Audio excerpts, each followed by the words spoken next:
coming out here after 30 years. Yeah, I ain't got nothing, but I'm gonna have something because I'm rich in personality, you know, and I'm rich in love. My family love me, and that's really all that counts. Shout out everybody out there on Team Banky Pound, man. I appreciate the love. Boom, boom, boom, boom, boom, boom. I appreciate the support, man. We out here. We rolling, we still rolling, TBP. Yeah, we are definitely blessed.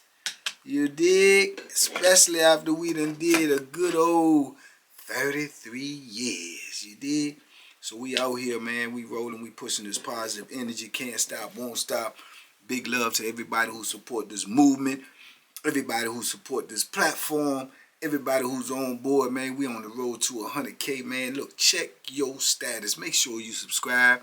I don't know what they got going on. I don't know nothing about no shadow band, this, that, and the third. But I do know that nothing beat the masses, man, the voices. So if we support it, it's going to move. Train going to keep on rolling, man. So big love to TBP Nation, man. Y'all stand up. Let's go. Let's get them. Big love to everybody who comes in that morning mud. Yeah. That morning mud and get their, energy at the beginning of the day, man. You know, we get it out the mud every morning, man. So y'all come join us. Big love to everybody who taps in at 6 o'clock. Big love to everybody who, like, comment, share, subscribe. Everybody comes in the late night Twitch. Everybody over on IG. Everybody over there on Facebook. Everybody who checks me out on TikTok. Banky Pound Prison Fitness. Everybody who checks me out on Pure Deliciousness. Man, I love all of y'all. I appreciate all of y'all. We 3 years into this thing, man, so we just getting started, man. We've been getting it out of the mud, man, and the more I learn, the more we gonna grow. The more we gonna grow, the more y'all put foots to the grounds, man, and spread this word, and getting people ill, the further we gonna go, man. So let's go get them 2024, man. Can't stop, won't stop. Salute. Oh, that was a lot.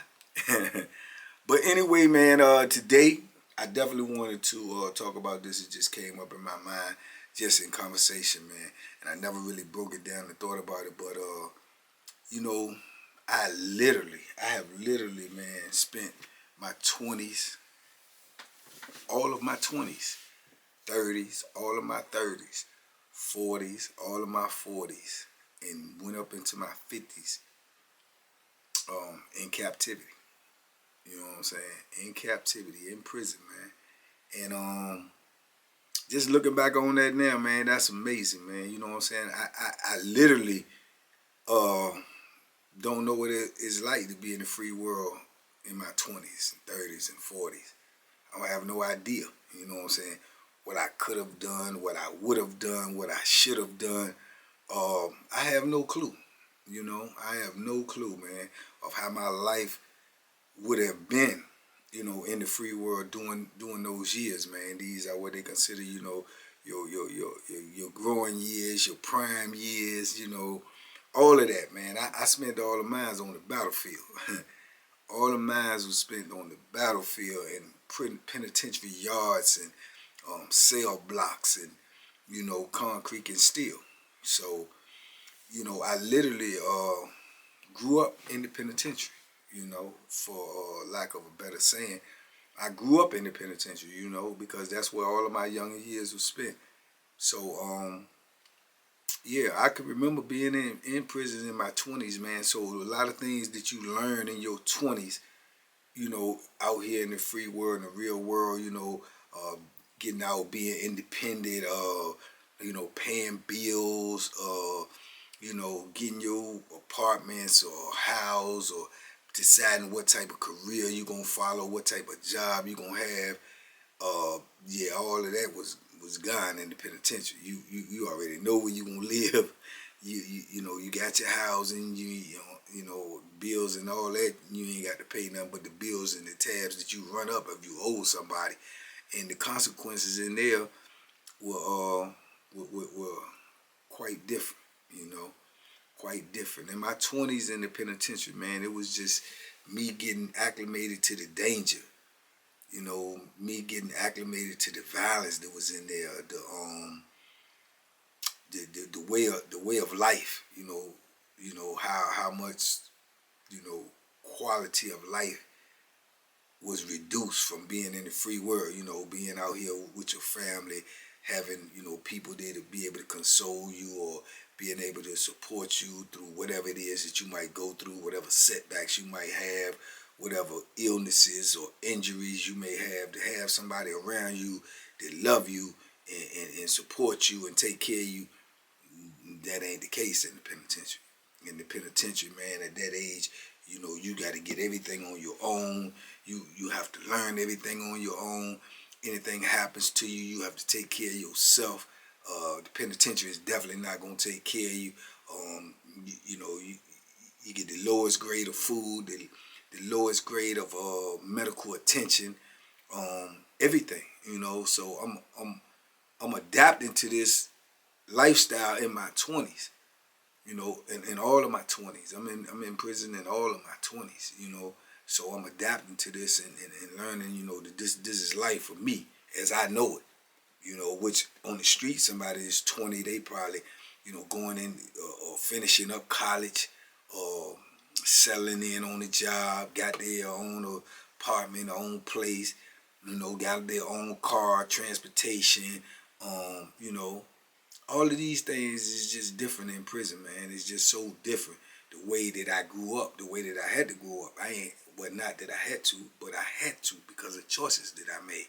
So, yeah, man, it was just survival. I was in survival, real life survival mode in my 20s, because I had to mentally prepare myself to accept that this is going to be my life, not knowing when I'm going to get out, but I know for the foreseeable future, this was going to be my life. So you have to mentally get yourself prepared and understand what type of life you're going to be living, being in penitentiary in your 20s, all of your 20s. You just really getting out on your own and, starting to explore the world. And here it is, you remove from the world and you put in this type of world. So these are the things that you got to learn. You got to learn where the danger is. You got to learn where the blind spots at. You got to learn how to read character. You got to know when to move, when not to move. If you should move, you have to know how to protect yourself. You have to start removing fear, from your body, man. Because if you move around fearful in prison, man, it's like they can see it. You know what I'm saying? They can see it. And don't get me wrong, everybody, I believe, and I told y'all that before, I believe everybody, deals with fear. Everybody, has some type of fear in them, especially when it comes to physical altercations and confrontations. Everybody has it in them. It's just certain people can camouflage it better than others. Certain people will make you feel like that they ain't scared of nothing. But I personally don't believe that to be true. But I know people who deal with fear different.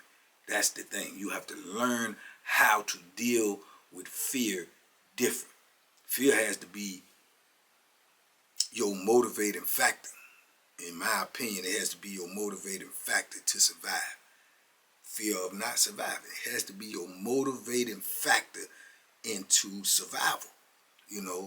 So afraid of somebody taking your life, so afraid of somebody hurting you that you're willing to do it to them. And you're willing to do it to them without hesitation. That's how you got to turn that fear around. And you have to learn these things just by observation, just by seeing, because it ain't like people going to give you a whole lot of game. You may run into some old heads that might be cool with you that ain't got no tomfoolery, no flim-flammery, skullduggery with them, but that's going to be very rare. And they'll give you a little bit of game, but then at the same time, you got to apply it. You have to apply it. You know what I'm saying? You have to be able to apply it, man. So, like I say, in my 20s, in prison, I had already seen death several times over.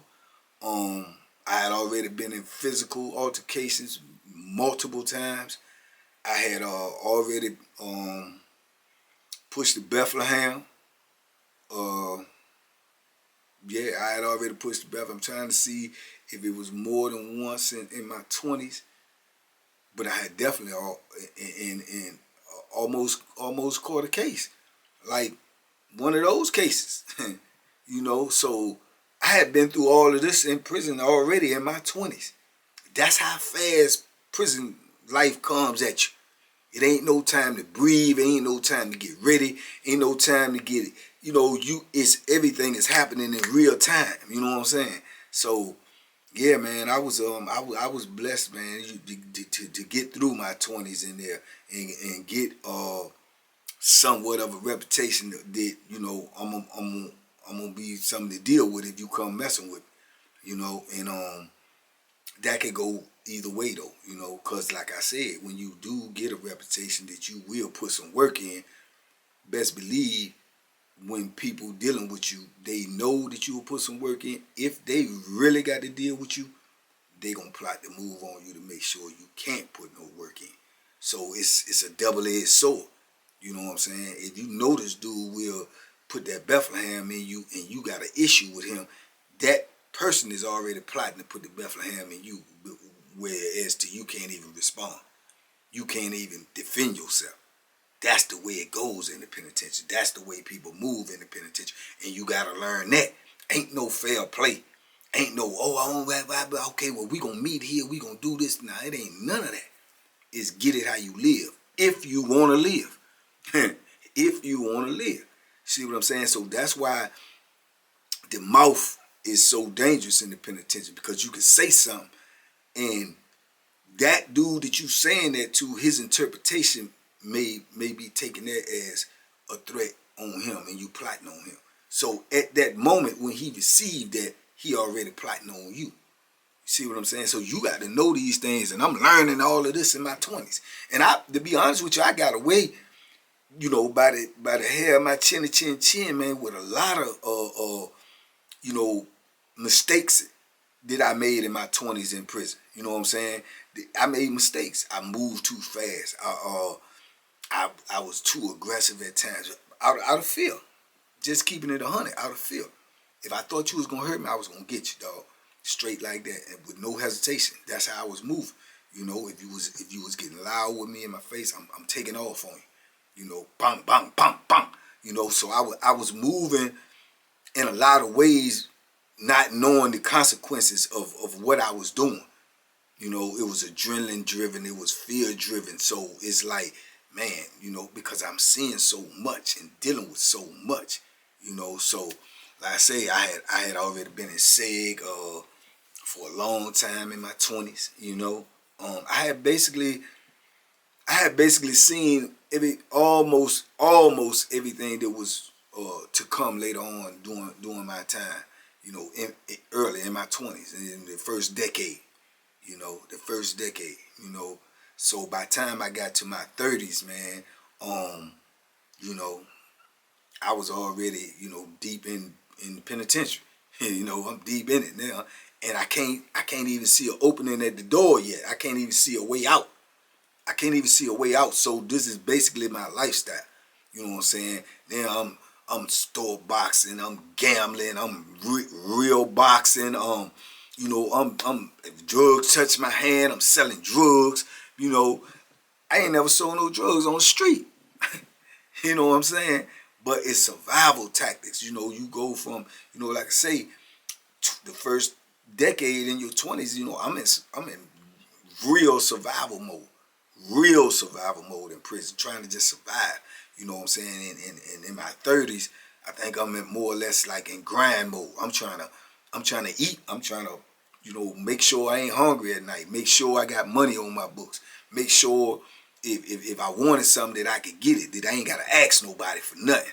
Cause you don't want to ask nobody for nothing in prison. You can't find 5 dudes in prison to tell you that I asked them for something. You know what I'm saying? You can't find them. You know what I'm saying? They don't exist, because I don't ask nobody for nothing, because when I ain't got it, I go without. You know what I'm saying? So being in grind mode in my 30s, I made sure I had it, so I wouldn't, you know what I'm saying, ever had to ask nobody. You know what I'm saying? If I ain't got it, I'm going to go get it. You know, so yeah, in my 30s, man, I was, you know, it was changing for me. I was realizing that, you know what I'm saying, that this is a vicious life right here, man, that I'm in, and you don't know. You don't really want to say it out loud to yourself, but in the back of your mind, you don't know if you're going to survive this. You don't know that. You know what I'm saying? I didn't know that, because I'm seeing jokers get killed every day. I'm seeing jokers get punished every day. I'm seeing jokers get, you know, lose eyes and teeth and philosophy bags and, cuts on their face, cuts on their throat. I'm seeing this.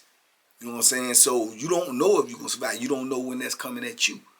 You don't know that. So this is another reason why you move so fast. And when you feel the pressure, you move. Because you don't know these things, man. So there's nobody that's in a penitentiary life, they got a sentence ahead of them that can tell you that they're going to survive. They don't know that. I don't care how bad they is. They just don't know that.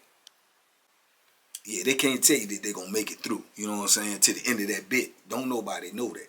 So in my 30s, man, I'm grinding. I'm deep in the gambling, man. I'm gambling every day. You know what I'm saying? Because it was taking up time.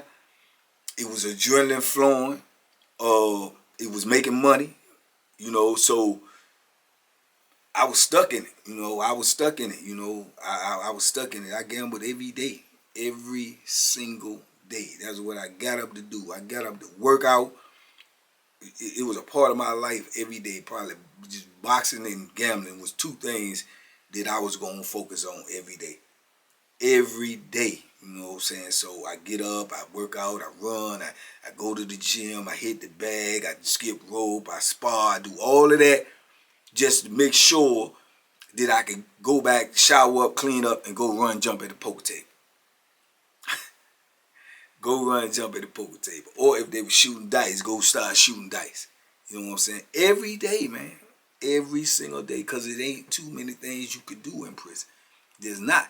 Now, looking back on it now, you know what I'm saying? I should have just stayed more focused in the boxing. Should have never got into that gambling stuff. Should have never got into none of that. Because all of that brought me even more of the problems that I had in penitentiary. Even more. Mostly all of my altercations came from money dispute, reckless mouths, gambling debts, store box debt. I'm deep in the store box by now, you don't pay my money, I'm going to jail. Show as grits as grocers, I'm going to jail because I'm gonna do something to you. I know this, and yet and still I still indulged every day. Every day. You get at the poker table, something don't go right, somebody ain't got all the money, you know what I'm saying, you gonna do something. You gotta do something. And these are the risks that I was taking every day. So when you say gambling, I was gambling every day, but I literally was gambling with my life every day. When you gambling in penitentiary, you literally gambling with your life every day. Because any type of altercation involved with that gambling, you may have to put some work in that might result in somebody losing their life, or might result in somebody getting hurt beyond repair, and or it could happen to you. Because just because you go put some work in don't mean that the work gonna get put in. Work can get put in on you too. It goes both ways. Make no mistake about that. Yeah, because I've known several people that went to put some work in and end up getting worked on. Several of them. You know what I'm saying? So it ain't no show shots in there. It ain't no show shots. But it never is when you go in Mortal Kombat. You go into human combat, it ain't no guaranteed victory, man. So literally, I gambled, man, every day with my life, and I guess you could really say too, even if you're not gambling in penitentiary per se, like literally gambling, you still gambling with your life every day in the penitentiary just because you're there. Just because you there. You can get killed in a riot. You can get killed on a humbug. You can get killed on a mistake. You can get killed in penitentiary off of a rumor. A rumor. Somebody could put a bad bone on you. Which is, y'all don't know, bone mean rumor in the penitentiary. Somebody could put a bad bone on you. This the furthest thing from the truth. And somebody move on you based upon that bone. You know what I'm saying? Based upon that. Without even fact checking. So it be like that, man. So yeah, so in my 30s, man, I was just, I believe looking back now, like I say 20s, I'm trying to survive 30, I'm on grandma. I think my 30s, man, all of my 30s was probably, yeah, more or less, probably was my most dangerous years, you know what I'm saying, on both ends. On both ends, it probably was most dangerous for me to get late, to get hurt, to get in a situation because of the things that I was doing, and it was I was more dangerous because I was definitely willing to I was willing to take life at a drop of a dime in my 30s because I had seen too much. You know what I'm saying? I had seen too much, and I was too antsy. I was too nervous, pervious. You know, so yeah, I was dangerous during that time to myself, even to myself. You know, I definitely was looking back on it. And then by the time I got in my 40s, man, I was, you know, everybody knew what it was when it came to me. Everybody knew, you know what I'm saying, what type of business you gonna get if you come messing with me. So I wasn't really, you can't say you get comfortable because you don't get comfortable in prison. I was to the point where I knew if somebody had a beef with me, I knew it was serious. I knew it was serious. I knew if somebody was trying to, you know, come at me with any type of issue, I knew you know, it was real serious because they knew I was serious. So I knew that, you know what I'm saying, it wasn't nobody gonna come at me unless they was coming at me with that type of issue.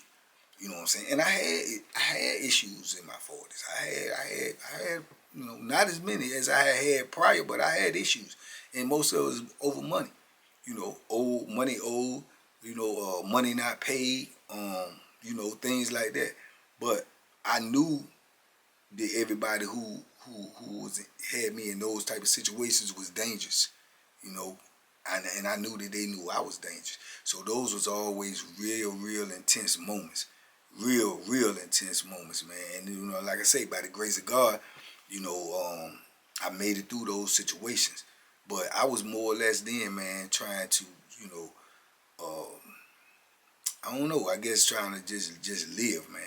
You know what I'm saying? I guess my 40s, man, I was just trying to, like I say, stay alive. You know what I'm saying? You know, 20s, you know, like I said, I'm survival mode, just straight survival mode.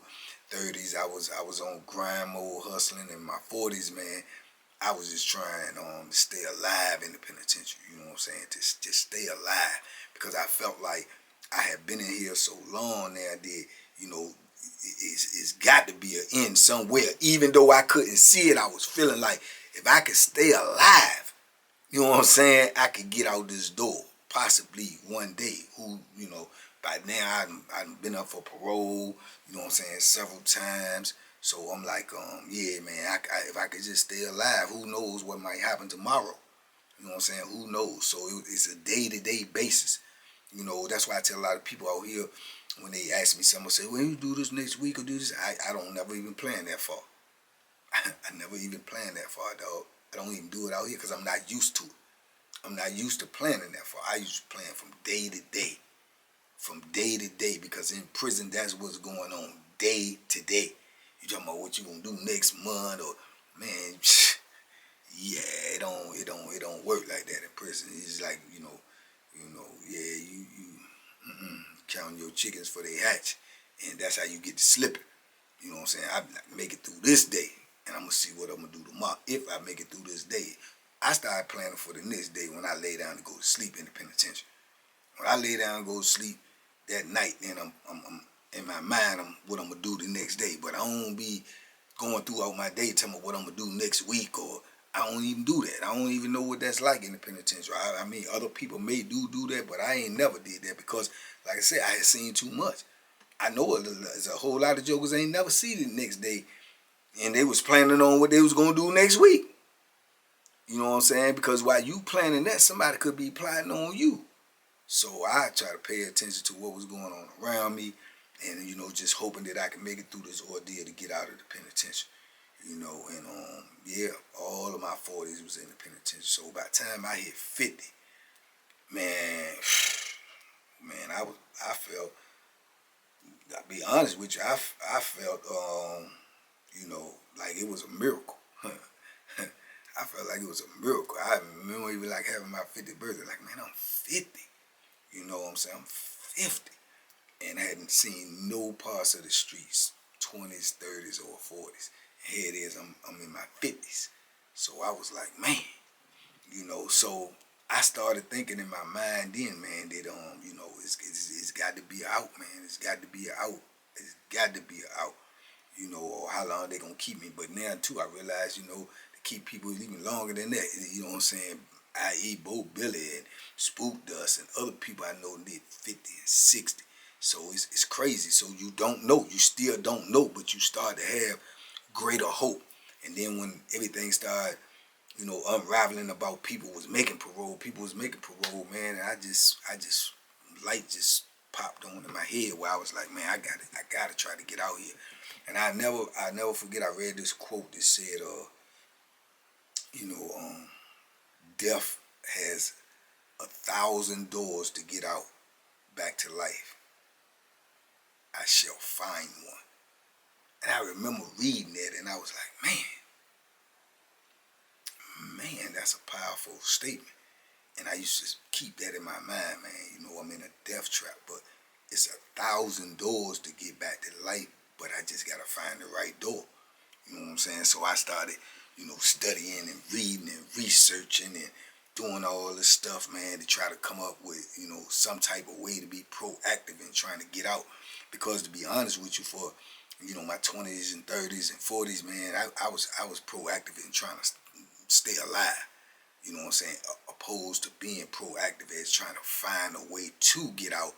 I was more or less waiting for them to let me out. You know what I'm saying? Instead of taking the initiative myself. I think a lot of dudes, especially a lot of them that got locked up during the time I did, and even so after, but I think a lot of them during the time, the decades, I think a lot of dudes took that approach to prison. They took the approach of, I'm going to accept this time that they gave to me and wait for them to let me out, opposed to going to prison and saying, I'm not going to accept this time, and I'm going to be proactive in trying to find a way out. You know, by i.e. going to the library, law library, studying, research. I think a lot of people don't do that because when they get into prison, it overwhelms them so much. It comes at you so fast and so hard that you focusing on all the moving parts instead of trying. Even though how crazy it is and you want to get out, it's like you don't have time to take your eye off the ball, so to speak. So, you know, yeah, man, but in my 50s, I got proactive, man. And I think from that point that I got proactive, and by what was going on at that time, it was just fortunate for me that they was letting people out. That everything just came into play, man. You know, and I ended up you know, getting out like 3 years after being, you know, down on trying to get out. You know, and I had 3 decades. Prior to that to do that, and I didn't do it, you know, and I think that's a key component because I know dudes that get out now. I'm gonna bring y'all do an interview with him soon. They did 20 something, 26, 27 years that wouldn't be out right now if he hadn't been proactive, and it took him being proactive for over a decade or something trying to get out, but he got himself out. You know what I'm saying? With a pardon, you know, because he was over sentenced. So I think that could happen to a lot of other people if they had that mindset. But yeah, I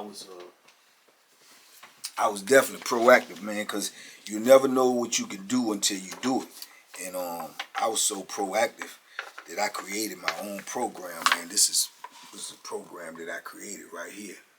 You know, reevaluating habits and behavior. I created this whole program, dog. And it's in pamphlet form now, but you know, I created this to try to get out the penitentiary, and it was instrumental in getting me out of the penitentiary. And I'm proud of this. I'm very proud of this, man. But this is something that I ain't even know I can do until I did it. You know, I ain't know I could do it until I did it. You know, but yeah, man, I spent my whole 20s, 30s, 40s, and some of my 50s incarcerated, and who knows what my life would have been, what it could have been, what it should have been. Who knows? But I know I can't go back. I can only go forward. And, you know, that's why I do what I do every day, man, to try to keep somebody else from having that same experience that I had, from being in that same position that I was in, you know. And that's what TBP Nation is all about, man. So, yeah, but anyway, I know I just sat up here and just was talking during this video, just, you know, but I know it ain't the type you're looking for, but I just wanted to talk about it, man, because I talked about it. Somebody brought it up in the chat, man, and just put that on my mind. So I just wanted to get that to y'all, man. But a little bit about it. If y'all want to know more about it, man, or you want me to go deeper into it, this is just a summary. But just let me know in the comments, man. Like I say, talk to me, I talk back. I definitely appreciate you, TBP Nation, man. We out here. We out here now. You know what I'm saying? So I'm out here, man. I'm trying to make a difference, you know. And don't be like I was in prison. Wait till, you know, be proactive today, tomorrow, and every day moving forward, man. So that's what I be trying to do. That's why I try to be on here every day in one way or another, one capacity or another, you know, because the message don't stop. You know what I'm saying? It's every day, you know. So, anyway, y'all be safe, be smart, make good decisions, man. Talk to me in the comments, man. Like I say, man, it's a blessing in every lesson. And the blessing is that God got me through it, you know, so I can try to help other people never, ever have to go through it. And that's what we doing over here, man. So, big love, TBP Nation. Y'all be safe, be smart, make good decisions, man. I'll holler at you in a minute, man. By all means, man, you know. Bang, bang, bang, boom, boom, boom. Duck them hooks, man. They out there. Bang.